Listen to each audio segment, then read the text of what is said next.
Hello Lego fans, this is Sep the Destroyers with yet another Lego Star Wars set review, and again taking a look at one of the 2012 set. It's a planet set this time. It's Sebulba's Podracer and Tatooine. So there you have the Podracer and planet and Sebulba. So first we'll take a look at the packaging. I have to say, this packaging is very poorly made by Lego. It's not that it's designed badly. It has some nice detail. When you're looking at it in store, you'll think, oh, that packaging looks nice. But it's a pain in the ass to open and get things out. And you'll even notice I actually ripped part of the packaging trying to get the planet out. I mean, there was really no other way to get it out. So, be really surprised if other people haven't actually wrecked the packaging trying to get it out. And of course, as you can tell, this set is from Series 1, and of course, ages 6 to 12, which I am 4 years above. 9675 is the number, and Sebulba's Podracer and Tatooine. On the back of the packaging, you have some shots there of everything included with the set, and you also have the other two sets in the wave. 9674 Naboo Starfighter, Naboo Pilot, and the planet Naboo, of course. And the other one, which isn't really a plan actually, it's kind of weird that they made it, the Death 9676 TIE Interceptor, Death Star, and TIE Fighter Pilot, basically. Just like to briefly mention, Series 1, the only new minifigure in any of these is the TIE Fighter Pilot.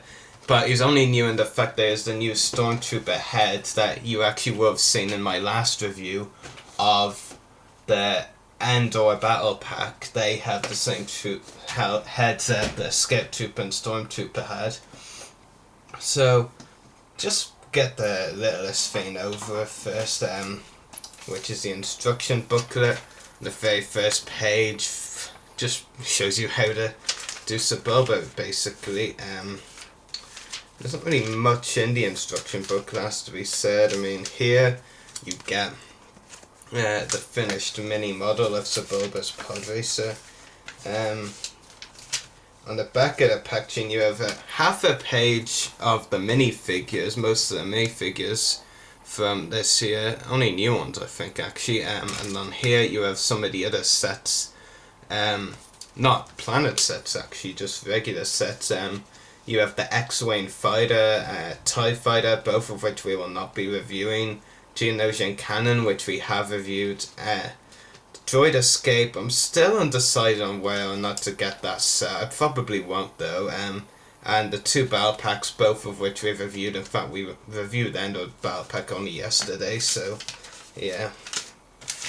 And arguably the most important page in the booklet, the pets page. Okay, not that important really, but yeah. And here is the mini model of Sebulba's Podracer for you to check out. I have to say it's not bad. I'm not really a fan of these mini models. I don't really like them. But I have to say, from a front view, you know, the view I'm giving you right now, and now I'm getting that front view, but the front view, I have to say, is very nice actually. It looks a lot like Sebulba's Podracer. Mini models sometimes don't really look like what they're supposed to be, but this one is pretty much perfect in that regard when you look at it from the front. From the back, oh, that's what goes. The vehicle, the mini model of the Sebulba's Podracer just fails. I mean, the back view, don't like it at all. It just looks hideous, to be honest with you. I'm not a fan of it all. I mean, I understand what Lego are trying to do, but I just don't like it. It has to be said. But overall, it is pretty decent for a mini model. But it's not terrible. But the back part of it could have been so much better, I feel. I know they have a limited variety of pieces with these mini models, but I mean, they did a very stellar job with these parts at the front, so I really don't know. I suppose I'll go to the planet next. I mean, the planet is not really that much all, see, as it's the main focus of this. I mean, aside from when you put this piece on top here, which I will take off now, and this piece underneath to like stand it up, it's just really not much. Plenty of detail, don't get me wrong, very well detailed, though the white bits, if it wasn't for the fact that, you know, Tatooine has a bit of white on it like that, as you can see in one of the pictures. Hold on, I'll try to find that on the packaging, and try not to lose the planet at the same time. You can see that it is pretty good, and the planet's trying to escape, so bet might as well get it back. Yeah, I was looking at this side of it. So pretty much once you open it, it's nothing. It's just two pieces fitting into each other. That's all it really is. It's I really don't know what to say about it. Detail wise, amazing, but just kind of weird, I have to say. Not really a great thing for Lego to do. And you also get this display stand, which I think is a very nice addition. Not really too sure it needed this many pieces though. I mean, arguably just try and divide it out by where my finger is and my other finger's going down, and I'd say that would have been well enough for the stand, but Lego decided to do a bit more. I can't blame them, but I don't really think it was necessary. Now we'll get to the point of why I bought this set. As we said, the main focus of the set for me was Sebulba, because, you know, this was a great idea, I have to say, to throw Sebulba in there, because you see, I'm not really going to buy a £100 set, as it would be in the UK, for, like, this guy and Ward. I'm not really interested in the other minifigures, maybe Water, actually, as well, but the Podracers and the other two minifigures that I forget currently, not really that interesting to me. No, one of them was an Obi-Wan. The other one was an Anakin. Of course, that one wouldn't be interesting. But, you know, so I'm so much happier that I could get him for something that's £90 cheaper. He comes with this tool for his Podracer, obviously, which is kind of nice. It's not a rare piece by any means, but it is a pretty cool piece nevertheless. I'll get on to the minifigure now. Detail wise, this figure is stunning. He's been detailed perfectly. I remember the 1999 version of Sebulba when the Lego Star Wars theme began, I think. It was terrible. He was the incorrect colour. There was so lacking in detail and expression wise, but this minifigure is a total improvement, I have to say. A great minifigure.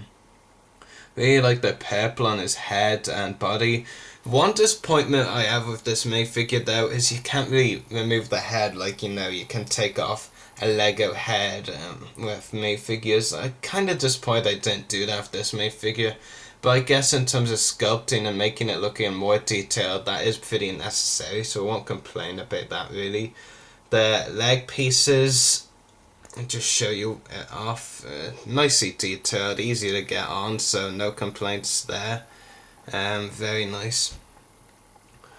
But overall, it is a pretty nice thing. If you want the Sebulba minifigure like I did, but didn't want to buy that £100 set from last summer, 2011, then this is your perfect opportunity to buy them, and you get a few extra things, like the Sebulba Podracer mini model, which isn't perfect but it's nice. The planet, which is pretty good. And the stand, I actually have to say, you get a lot of things for something that is just £9.99 here. You actually get a lot, actually. Not all of it is great, but you get some things. There's also some spare pieces. You get one of those grey studs, very common. One of these orange pieces. And now what are slope-like ones. But yeah, you know, the planet set's a good idea, I have to say. It is a good way to get minifigures out there, because, you know, Lego released, like, when the films first began, they, like, released minifigure packs with just, like, 2 or 3 minifigures, I think it was, for, like, £5 or something. But Hasbro didn't like that because selling minifigures and figures of sorts individually is their thing. So they complained about Lego, and Lego obviously for a while didn't do that. But now they found a very nice and unique way to include minifigures without ticking off Hasbro, to put it that way. And yeah, it's a very nice idea, I have to say. But I don't really think they should keep up with like just repacking minifigures. I'd like it if they went and made minifigures that are like all new to something in this. Like I would love if in 2013 when Series 3 comes around, because we know Series 1 and 2 already, if they like include something like from the Clone Wars. I mean, there's so much potential from the Clone Wars series. I really can't believe they haven't announced a planet set, at least one from that series yet. Like from Umbara, you could get an Umbaran warrior. That would be a very unique minifigure. And also something like, or it could be a 501st Clone Trooper. But there's so many options. Dathomir, Night System, or the Talzin. There are so many options out there for the Clone Wars styled ones. So it is cool what they're doing with it so far, but come next year when they go into like Series 3, I hope they make new minifigures, because I have 6 they've announced so far. Only 2 have really interested me. This one, of course, though, it took me a while to cave in and buy it. And there's one of the summer ones, the Lobot one, the one with the Bespin pilot Lobot, who was associated with Lando Calrissian. That one is also one I'm interested in, with the Cloud Car and Bespin. So that I would probably also get that one, but the others don't really interest me. If I have spare cash, which is unlikely to be honest, then I might be tempted to pick up the ATSD one with like ATSD driver, but that's pretty unlikely. Anyway, if I had to give this a rating, I'd probably say something like 7.5 out of 10. The mini model, good, but like I said, disappoints me at the back area. And the plan, I really feel kind of cheesed off a bit, because 2 pieces really. But yeah, it is a great Idean planet set, and I have to say it's easily the best of the wave, probably. I mean, the Naboo pilot, got the Naboo pilot, the Naboo Starfire set exclusive, don't really need another pilot. And the TIE Fighter one with Death Star, just doesn't excite me at all, really. But anyway, this is a good planet set. If you haven't picked up already, I recommend it. Especially, and I heavily imply an especially, if you haven't gotten the Sebulba minifigure yet from the Podracer set last year, and don't think you'll be able to, then this is a great opportunity to get Sebulba, a very unique minifigure. I mean, you could say he's released before, but this is the first time he's been done justice as a minifigure. So anyway, I hope you've enjoyed this review. May the Force be with you, and happy hunting.